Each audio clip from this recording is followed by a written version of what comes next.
From Anchored in Faith Gospel Church in Oxford, Iowa, this is Anchored in Faith. Samson, the playboy. Samson, the spoiled brat of the Old Testament.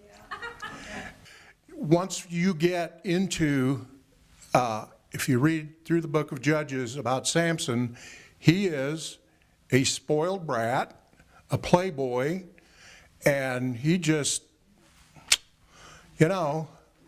very disobedient.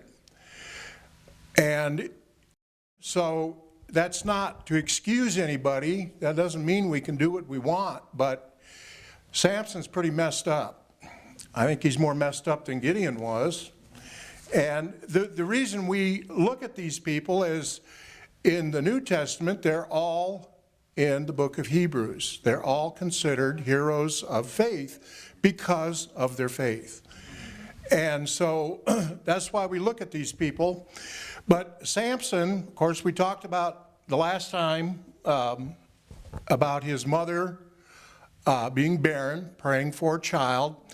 And her experience is very similar to Samuel. If you go in the book of Samuel, the first couple of chapters of the book of Samuel, Samuel's mother was also praying for a child, and God heard her and, gave her a child, which, unlike Samson, Samuel was very dedicated to the Lord and was a very, great prophet and leader in Israel. But their stories are very similar. But we want to talk about chapter 14. And this is where Samson, of course, he's grown. What chapter? I'm sorry, Judges, chapter 14. And he's all grown up now. And in the beginning of chapter 14, we'll just read it. It says, Samson went down to Timnath and saw a woman in Timnath of the daughters of the Philistines. And he came up and told his father and mother and said, I have seen a woman in Timnath of the daughters of the Philistines. Now therefore get her for me to wife. Then his father and his mother said unto him, Is there never a woman among the daughters of thy brethren, or among all the people, that thou goest to take a wife of the uncircumcised Philistines? And Samson said unto his father, Get her for me, for she pleaseth me well. Now, we're going to stop there, but the Israelites were forbidden, of course, to marry into the other nations around them. The Philistines, of course, were a pagan nation. They were an enemy of Israel. At this time, they're actually the overlords of Israel. They have a religion. They worship a god called Dagon, who was half man and half fish. Now, I read a little bit about Dagon, and it turns out that Dagon was considered the father of Baal. So they're related. All these tribes and all these nations with their, worship are all basically worshiping the same gods under different names. So Dagon was the father of Baal. And of course, we talked about Baal was the god that was most troublesome to Israel, the one that Israel worshiped, the false god the most. But Dagon was considered to be his father. So again, the Philistines are related to all these other nations around them. And the Israelites were forbidden to take wives from these nations around them, because when you took a wife and brought her in, her gods came with her. And so that's what we see every time that one of these Israelites marries into one of these other nations. The gods, Solomon, a great example. Solomon married women from all these nations so he wouldn't have to go to war. And he would bring them into the court, and they brought their gods with them. And David, if you compare him to David, David, of course, had several wives, but they were all Israelites. See, he would not marry a foreign woman. He knew what God expected. He understood that, to marry outside, into these nations was to bring their gods with them, because people were associated with their gods. To a large, much more than we are now. Of course, everybody today is an atheist. I'm an atheist. See, that's what everybody says, because that's a good way to get rid of you. See, if you're trying to talk to them about anything, spiritual, then I'm an atheist. I don't, So anyway, that's the hip thing now, is just be an atheist, and whatever that means. But back then, the nations were associated with their gods. And so if you married a woman from another tribe, she brought her gods with her. If you look at Phinehas and the Midianite woman that was brought into the camp, and, of course, God moved on him, he slew them both, because that was bringing sin into the camp. Now, we're in an age where the church doesn't talk much about this stuff, but, Israel was commanded to keep sin out of the camp. And so you see all of these things, going on. When they were going through the promised land, or conquering the promised land, and the man hid the wedge of gold in the Babylonian garment, they were commanded to take no spoils, and he disobeyed. Well, that was the penalty. That was idolatry. And idolatry was a capital crime. And see, there were certain things under the law where the only offering you could make was your life. See, if you committed idolatry, or if you committed murder, or one of these capital crimes, then there was no animal sacrifice that you could make. You gave your life as the penalty. Now, you may repent. You may have said, help me. I see my error and I repent. But that was still the penalty for your sin. Now, we're in the church age, and Jesus has already given his life. So if people out there who are watching, if you've been involved in something like this, if you've been involved in murder or idolatry or one of these capital crimes, Jesus has already taken the stoning. We don't stone people.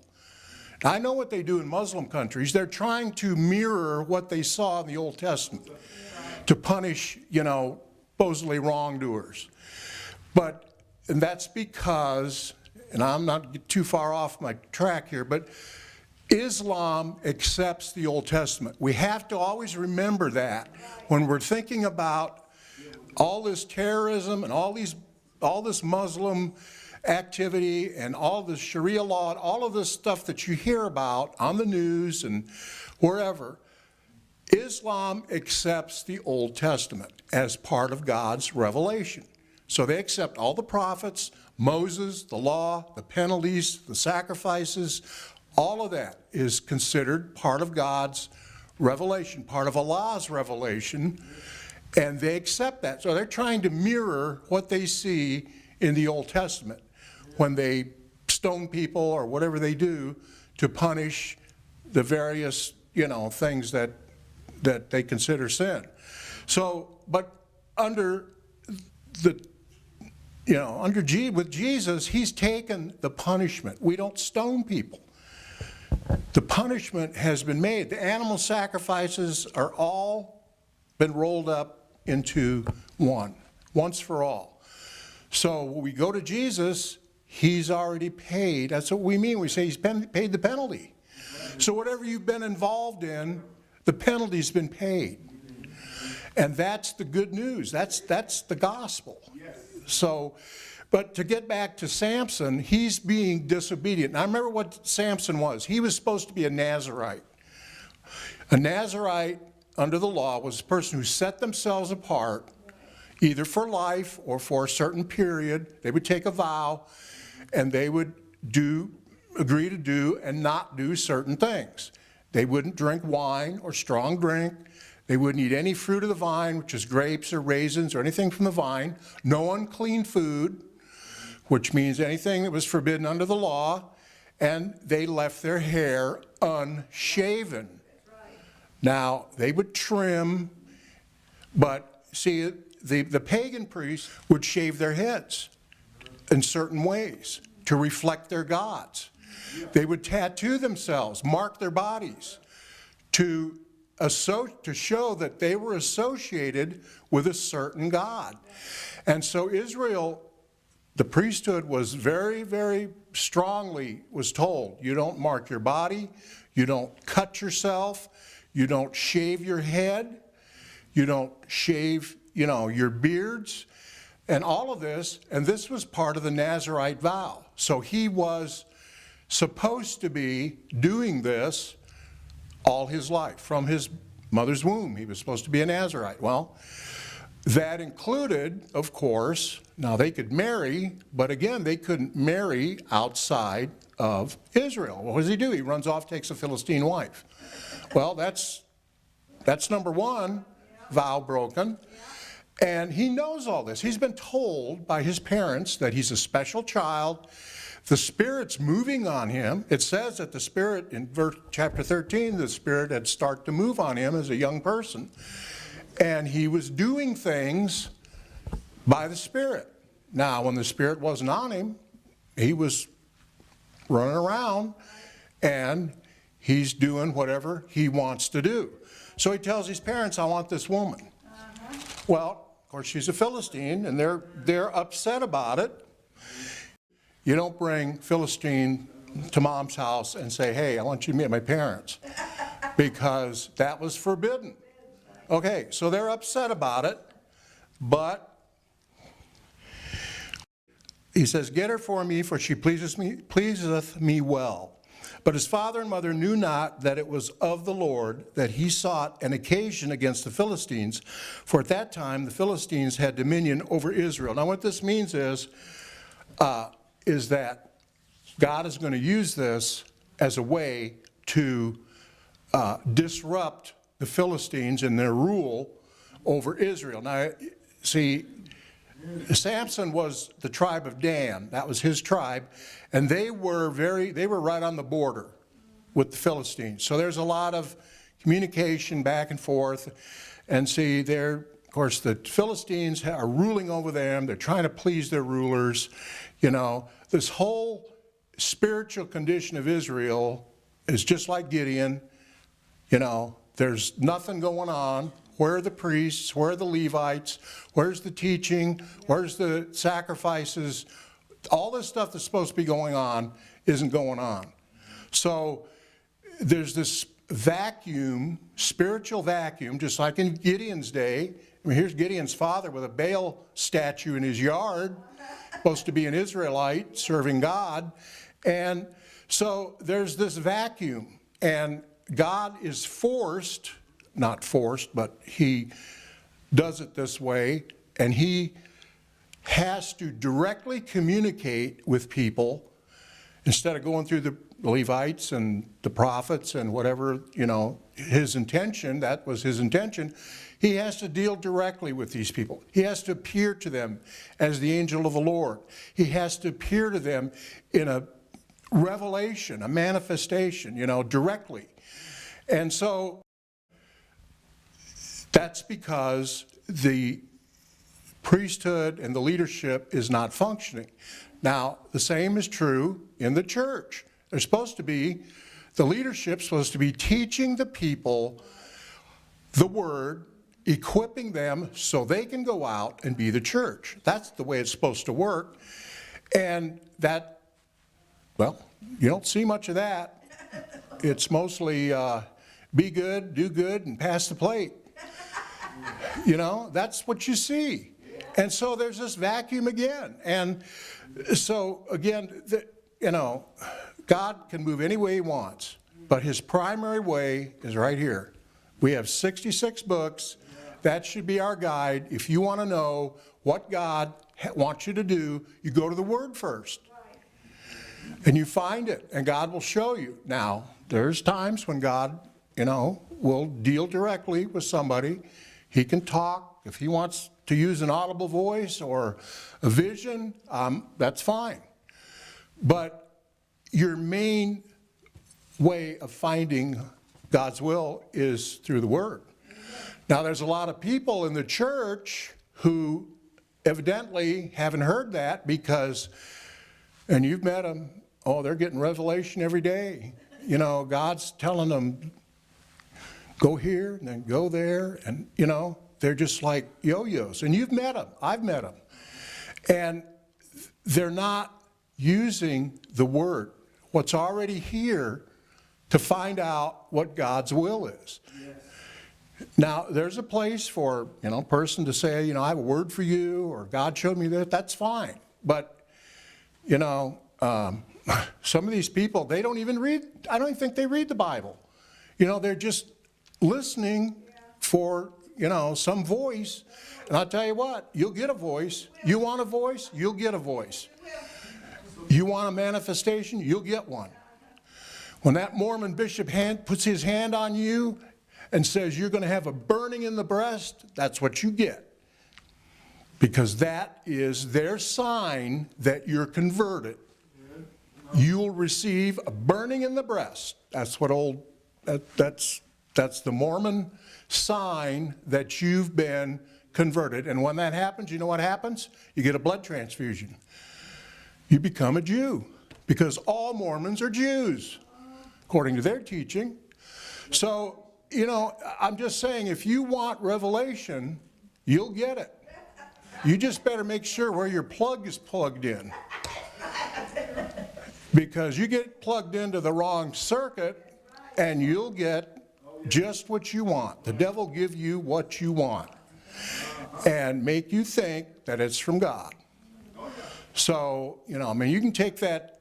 See, the devil is an angel of light, appears as an angel of light.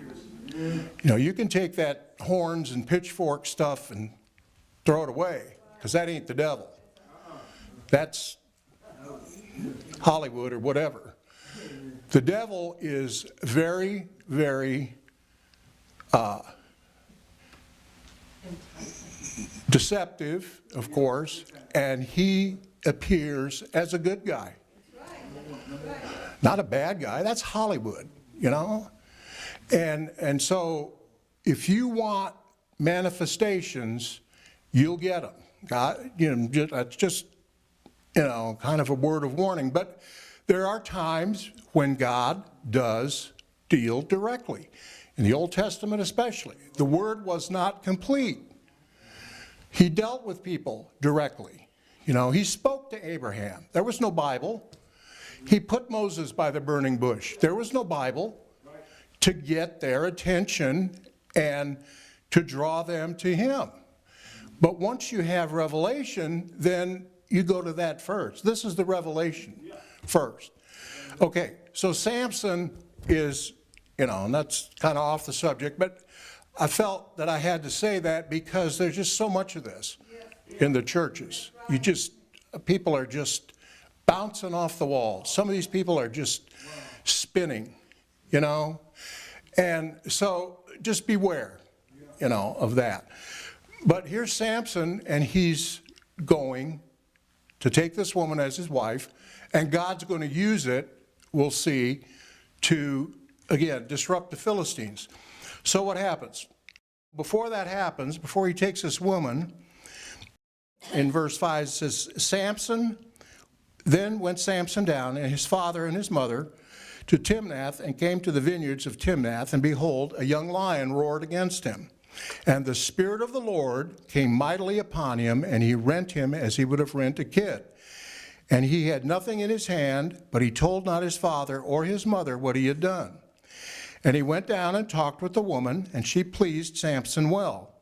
And after a time he returned to take her, and he turned aside to see the carcass of the lion. And behold, there was a swarm of bees and honey in the carcass of the lion. And he took thereof in his hands, and went on eating, and came to his father and mother, and he gave them, and they did eat. But he told not them that he had taken the honey out of the carcass of the lion. Now, again, one of the things that a Nazirite was to do was to not touch a dead body. Any dead body, human or animal. That was actually part of the law for everybody. If you touched a dead body, like your relative who died, you were unclean until nightfall. Okay, but he was not, the Nazirite wasn't supposed to touch a dead body at all. He's supposed to walk away from him. Even if it was a relative, he would have had to walk away to keep his vow. Well, he didn't. He killed this lion, and he went and ate the honey. Well, again, there's boom. There's number two. He's been disobedient. He knew this. He's been taught this, okay?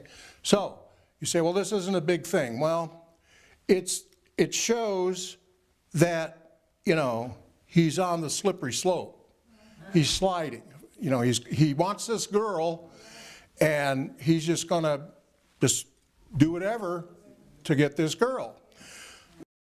So, in verse 10 it says, so his father went down into the woman, and Samson made there a feast, for so used the young men to do.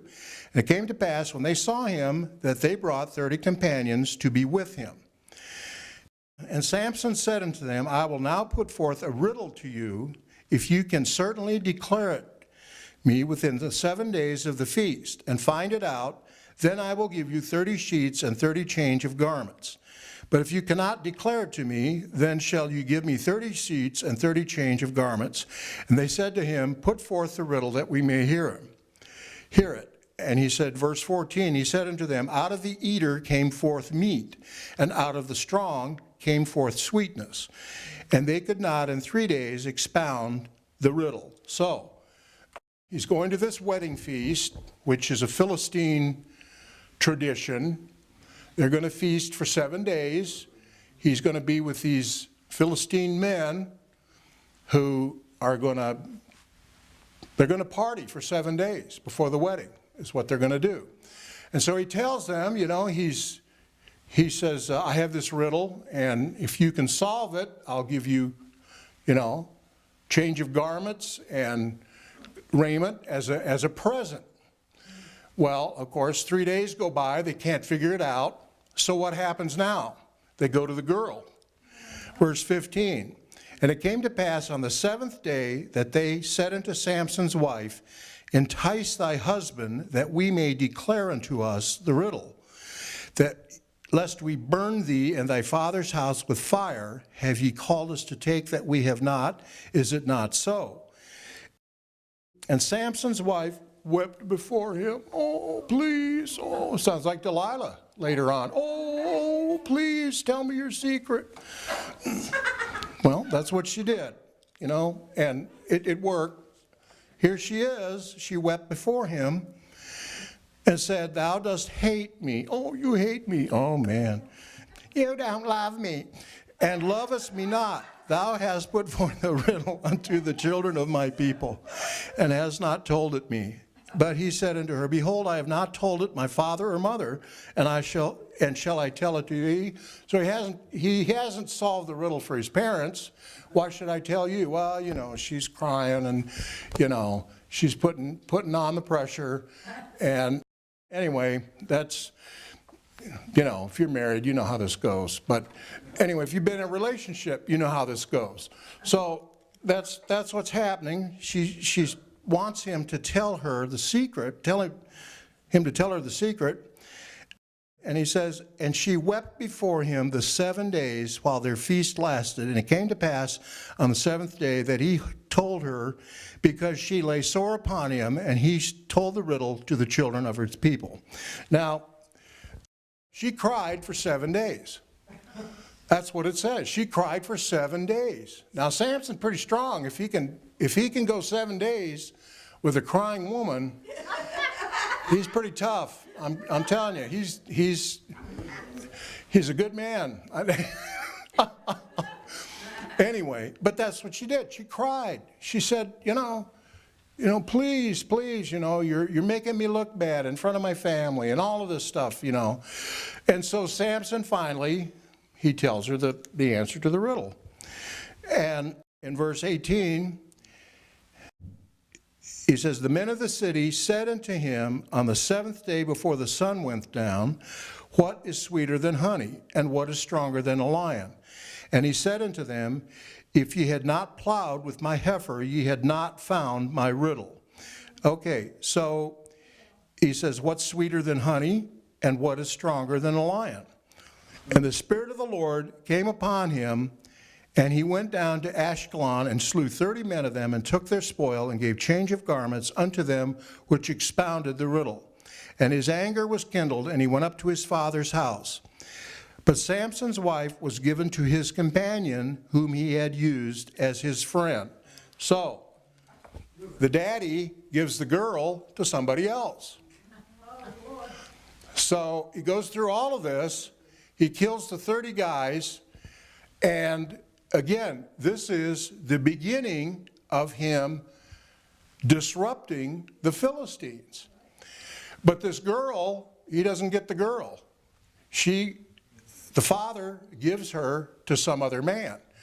And so Samson is, he's being used by God in this way. Now, God already knew, he foresaw, because God, sees the end, that Samson being with this girl, of course, was bad. It was disobedient, but he was going to use that to begin to disrupt the Philistines. So that's an example of where God takes bad things and can use them for good. Now, I'm not saying we should be disobedient. One of the things you have to remember about the Scripture is that sometimes God only has to do something once. Like Jonah and the whale, Jonah and the great fish. See, it says God prepared a fish. He only had to make one fish to take, for Jonah to fulfill what he wanted him to do. So people say, well, what species of fish would be? Don't worry about that. He prepared a fish. One fish for his prophet to take care of his business. See, that's the way to look at it. Sometimes, just one thing, one time, and that's all God is going to do. And so he uses Samson's disobedience to, start working on the Philistines, but that doesn't mean we're supposed to be disobedient. That's not the path we want to go down. If God spoke to us about something, we need to obey it. But, things can work out. All things work together. But, don't tempt God by doing this. This would be, to me, tempting God if we just think we can go out and do what we want, like Samson did. So here we have an example, again, of God using a bad situation for good. And there's other examples, but don't take that to mean you can be disobedient to what God has already told you should be doing. Full sermons are available anytime at www.anchoredinfaith.org. Contact us by calling 319-828-4815 or write us at Anchored in Faith, P.O. Box 204, Oxford, Iowa 52322, or email us at tv@anchoredinfaith.org. This has been a copyrighted presentation of Anchored in Faith Gospel Church, Oxford, Iowa.